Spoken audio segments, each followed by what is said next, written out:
अनेकांत education सोसायटीचे तुळजाराम चतुरचंद महाविद्यालय बारामती, विषय भूगोल, इयत्ता 12वी, कला व विज्ञान। मी प्राध्यापक साखरे।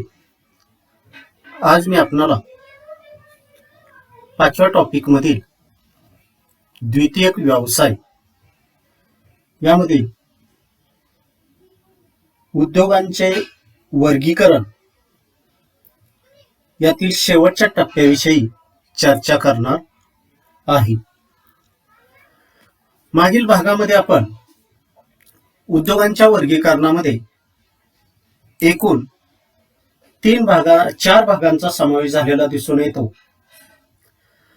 कच्च्या मालाच्या स्त्रोतानुसार केलेले उद्योगांचे वर्गीकरण, भांडवली गुंतवणुकीनुसार केलेले उद्योगांचे वर्गीकरण, उत्पादनावर आधारित उद्योगांचे वर्गीकरण आणि चौथा भाग आहे त्याविषयी आता आपण चर्चा करतोय आणि तो भाग आहे मालकीवरती आधारित वर्गीकरण। म्हणजे एखादा उद्योग स्थापन करत असताना मालकी नेमकी कोणाची आहे, खाजगी, वैयक्तिक, सहकारी संस्था, गव्हर्नमेंट, या पद्धतीनं नेमका व्यवसाय कोणी चालू केलेला आहे, उद्योग कोणी चालू केलेला आहे, त्यानुसार याचं वर्गीकरण केलेलं दिसून येतं। याच्यामध्ये उद्योगांची मालकी कोणाकडे आहे यावर आधारित हे वर्गीकरण असते। म्हणजे एखादा उद्योग नेमका कोणाकडे आहे, त्याची मालकी कोणाकडे आहे, यावरून त्याचं एक 4-5 प्रकारामध्ये वर्गीकरण केलेलं दिसून येतं। याच्यामध्ये सार्वजनिक क्षेत्र आहे, खाजगी क्षेत्र, संयुक्त क्षेत्र, सहकारी क्षेत्र, बहुराष्ट्रीय उद्योग यांचा समावेश झालेला दिसून येतो। तर एका भागाची आपण चर्चा पाहतोय। याच्यामध्ये पहिला आहे 1 नंबरला सार्वजनिक क्षेत्र। आता सार्वजनिक क्षेत्राचा अभ्यास करत असताना इथं काय म्हटलेलं आहे, तर सार्वजनिक क्षेत्रातील उद्योगांची मालकी ही केंद्र किंवा राज्य शासनाची असते। सरकारी यंत्रणेच्या माध्यमातून सरकार सर्व प्रकारची गुंतवणूक आणि उत्पादित मालाचे विपणन करते। उदाहरणार्थ भारत हेवी इलेक्ट्रिकल लिमिटेड अशा प्रकारचं हे उदाहरण घेतलेलं दिसून येतं। म्हणजे सार्वजनिक क्षेत्राचा उल्लेख जर केला तर याच्या मालकीमध्ये प्रामुख्याने केंद्र किंवा राज्य शासनाची त्या ठिकाणी मालकी असते किंवा सरकारी यंत्रणेच्या माध्यमातून सरकार सर्व प्रकारची गुंतवणूक आणि उत्पादित मालाचे विपणन करते। म्हणजे त्या ठिकाणी वितरण करते, मांडणी करते, उत्पादन घेते, त्या ठिकाणी पोच करते। अशा पद्धतीचं उदाहरणार्थ भारत हेवी इलेक्ट्रिकल लिमिटेड ही जी कंपनी आहे हे सार्वजनिक क्षेत्राचं म्हणजे केंद्र आणि राज्य शासनाची सरकारी यंत्रणेची त्या ठिकाणी त्याची मालकी असलेली दिसून येते, नियंत्रण असलेलं दिसून येतं, मालाचं वितरण केलेलं दिसून येतं। हा भाग सांगितलेला दिसून येतो आणि याच्यामध्ये भारत हेवी इलेक्ट्रिकल लिमिटेड हे उदाहरण आपल्याला सांगता येतं। दुसरं उदाहरण आपल्याला सांगता येतं खाजगी क्षेत्र। आता एखादी कंपनी, एखादा उद्योग हे सर्वसाधारणपणे त्यांची खाजगी मालकी त्या ठिकाणी असलेले दिसून येते। त्या ठिकाणी गुंतवणूक वैयक्तिकरित्या केलेली दिसून येते, नियंत्रण त्या ठिकाणी वैयक्तिक असतं, मिळालेला नफा तोटा जो आहे तो सर्व खाजगी स्वरूपाचा असलेला दिसून येतो। त्याला त्या ठिकाणी खाजगी क्षेत्राची मालकी म्हटलेलं दिसून येतं। खाजगी क्षेत्रातील उद्योगांची मालकी ही वैयक्तिकरित्या खाजगी भागीदारीतील व स्वतंत्र स्वरूपात असते। तयार उत्पादन हे ज्याच्या मालकीचे असते आणि ज्यांनी सर्व भांडवलाची गुंतवणूक केलेली असते, उत्पादनातील नफा देखील त्याचा असतो। खाजगी क्षेत्रातील मालकी ही प्रामुख्याने वैयक्तिकरित्या असलेली दिसून येते, त्याची भागीदारी स्वतंत्र स्वरूपात असलेली दिसून येते, उत्पादन स्वतःच्या मालकीचं असलेलं दिसून येतं, भांडवल गुंतवणूक स्वतः केलेले दिसून येते आणि त्याच्यामध्ये मिळालेला नफा असेल किंवा झालेला तोटा असेल तो देखील खाजगी स्वरूपाचा त्या ठिकाणी असलेला दिसून येतो। मग अशा प्रकारचे उद्योग कोणते आहेत, तर अनेक उद्योगांचा समावेश या ठिकाणी झालेला दिसून येतो। आपल्याला परिचित असणारा, सर्वांना माहिती असलेला तो उद्योग म्हणजे टाटा लोह पोलाद उद्योग हे खाजगी क्षेत्राचे अतिशय उत्तम उदाहरण आपल्याला सांगता येतं. Tata iron and still company असा उल्लेख या ठिकाणी केलेला दिसून येतो. टाटा लोह पोलाद उद्योग हा पुण्यामध्ये असणारा सर्वात मोठा उद्योग त्या ठिकाणी सांगितलेला दिसून येतो आणि हे खाजगी क्षेत्राचं उदाहरण आपल्याला सांगता येतं. किंवा बजाज कंपनी पुण्यामध्ये असलेले दिसून येते, ते देखील त्याच प्रकारचं उदाहरण आपल्याला मांडता येतं. तर हा दुसरा प्रकार आपल्याला सांगता येतो मालकीवरून खाजगी क्षेत्र. तिसरा प्रकार आपल्याला या ठिकाणी सांगता येतो संयुक्त क्षेत्र. आता संयुक्त क्षेत्र म्हणजे नेमकं काय, याच्यामध्ये कशा पद्धतीचे मांडणी केलेले दिसून येते, मालकी कशा पद्धतीची आहे, तर त्या संबंधी या ठिकाणी चर्चा केलेली दिसून येते. दोन सरकारी संस्था किंवा व्यक्ती व सरकारी किंवा खाजगी संस्था यांनी संयुक्तरित्या चालवलेल्या उद्योगांचा यात समावेश असतो. गुंतवणुकीची रक्कम आणि नफ्याचा वाटा या दोन्ही बाजूंच्या सहभागाच्या प्रमाणावर अवलंबून असतो.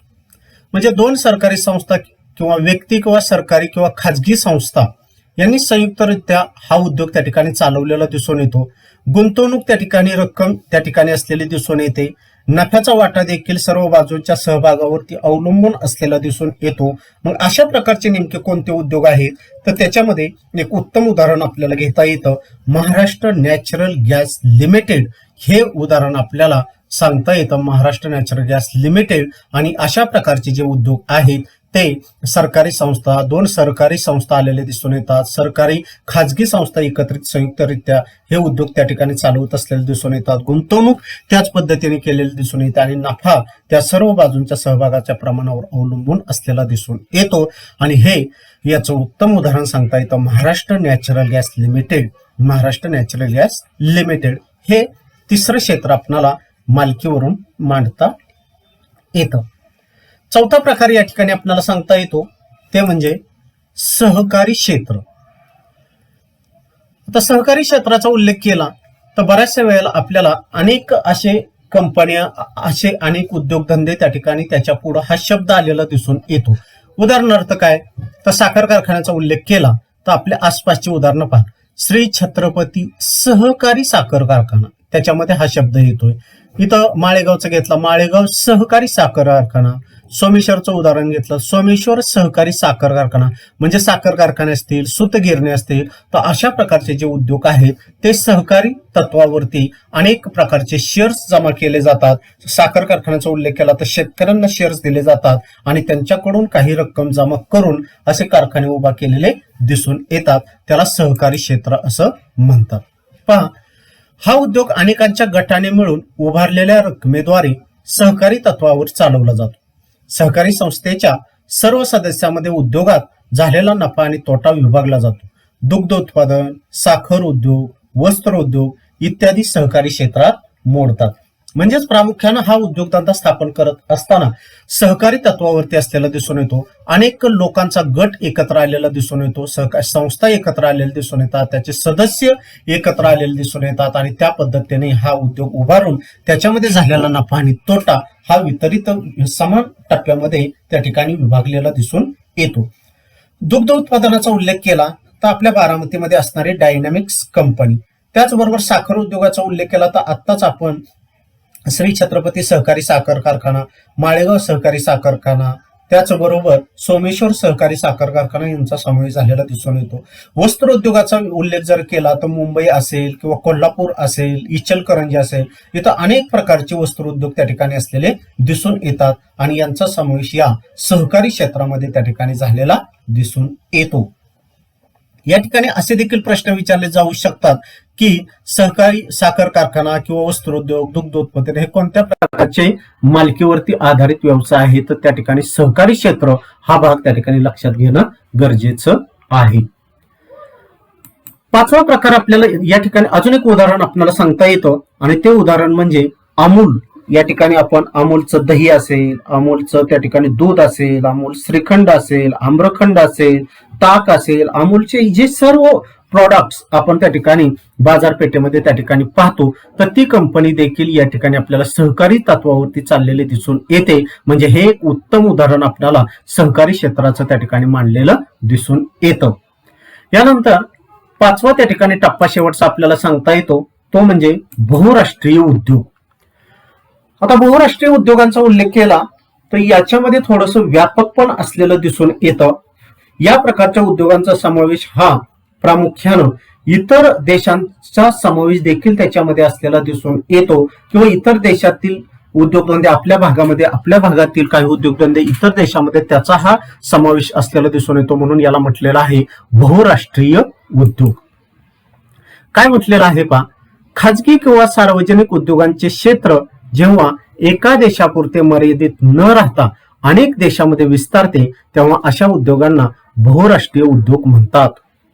संज्ञा लिहा किंवा 2-3 मार्काला प्रश्न विचारला जाऊ शकतो. बहुराष्ट्रीय उद्योग तर खाजगी किंवा सार्वजनिक क्षेत्रातील जे उद्योग आहेत तर त्यांचं क्षेत्र हे त्याच देशापुरतं मर्यादित न राहता ते इतर देशामध्ये त्या ठिकाणी विभागलेलं दिसून येतं, विस्तारलेलं दिसून येतं, त्यांच्या शाखा इतर देशामध्ये त्या ठिकाणी गेलेल्या दिसून येतात. त्याला काय म्हटलेलं आहे तर बहुराष्ट्रीय उद्योग. या उद्योगाची नोंदणी ज्या देशात झालेली असते तेथे त्याचे मुख्यालय असते. पहा, या अशा प्रकारचे जे उद्योगधंदे आहेत त्याची नोंदणी मुख्य ज्या देशामध्ये झालेली दिसून येते तेथे त्याचं मुख्य केंद्र असलेलं दिसून येतं, मुख्यालय असलेलं दिसून येतं. उदाहरणार्थ, खाजगी क्षेत्रातील हिंदुस्थान लिव्हर निगम यांचे मुख्यालय युनायटेड किंगडम मध्ये लंडन येथे आहे. पहा, या ठिकाणचं बहुराष्ट्रीय उद्योगाचं उदाहरण पहा. खाजगी क्षेत्रातील हिंदुस्थान लिव्हर निगम ही कंपनीचं जर उदाहरण जर आपण पाहिलं तर याचं मुख्यालय कुठे आहे तर युरोप खंडामध्ये युनायटेड किंगडम म्हणजे लंडन मध्ये युनायटेड किंगडम येथे असलेलं दिसून येतं. हा भाग त्या ठिकाणी लक्षात घेणं गरजेचं आहे. तसेच सार्वजनिक क्षेत्रातील तेल आणि नैसर्गिक वायू उत्पादन निगम यांचे मुख्यालय भारतातील डेहराडून येथे आहे. म्हणजे भारताच्या उत्तरेकडे आपल्याला त्या ठिकाणी हा भाग डेहराडूनचा त्या ठिकाणी सांगता येतो आणि त्या ठिकाणी सार्वजनिक क्षेत्रातील तेल आणि नैसर्गिक वायू यांचं मुख्यालय डेहराडूनला आहे, हे आपल्याला लक्षात घेणं गरजेचं आहे. आता या प्रकारचे बहुराष्ट्रीय उद्योगांचा उल्लेख जर केला तर स्वस्त मजूर पुरवठा, तांत्रिक कुशलता, उत्पादन खर्चातील वजावट, बाजारपेठेची उपलब्धता ही या उद्योग स्थापनेमागची काही कारणे असलेली दिसून येतात. म्हणजे अशा प्रकारचे उद्योग स्थापन करत असताना स्वस्त मजूर पुरवठा असणं गरजेचं असलेलं दिसून येतं.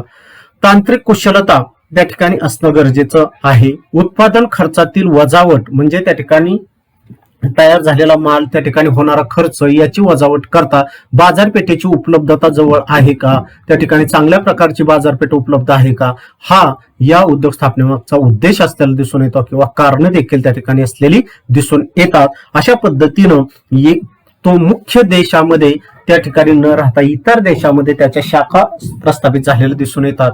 त्याला बहुराष्ट्रीय उद्योग असं म्हटलेलं दिसून येतं आणि याचं उत्तम उदाहरण आपल्याला सांगता येतं. हिंदुस्थान लिव्हर निगम कंपनी जी आहे याच्यामध्ये हिंदुस्थान आपलं भारताचं जर नाव असलं तर याचं मुख्यालय हे युरोप खंडामध्ये लंडन मधील युनायटेड किंगडम या ठिकाणी असलेलं दिसून येतं. किंवा सार्वजनिक क्षेत्रातील ते नैसर्गिक वायू यांचं मुख्यालय भारतातील डेहराडून या ठिकाणी असलेलं दिसून येतं. अशा पद्धतीने बहुराष्ट्रीय उद्योग हा भाग मालकीवरती आधारित उद्योगामध्ये समाविष्ट असलेला दिसून येतो. या पद्धतीनं प्रामुख्यानं सार्वजनिक क्षेत्र, खाजगी क्षेत्र, संयुक्त क्षेत्र, सहकारी क्षेत्र, बहुराष्ट्रीय उद्योग अशा एकूण 5 घटकांचा समावेश या ठिकाणी आपल्याला मालकीवरती आधारित उद्योगधंद्यामध्ये झालेला दिसून येतो. आणि यानंतर जो काही प्रश्न उत्तरांचा जो भाग आहे, काही प्रश्न दिलेले आहेत त्याच्या उत्तरांचा भाग, तर त्याविषयी चर्चा आपण पुढच्या भागामध्ये त्या ठिकाणी करणार आहोत.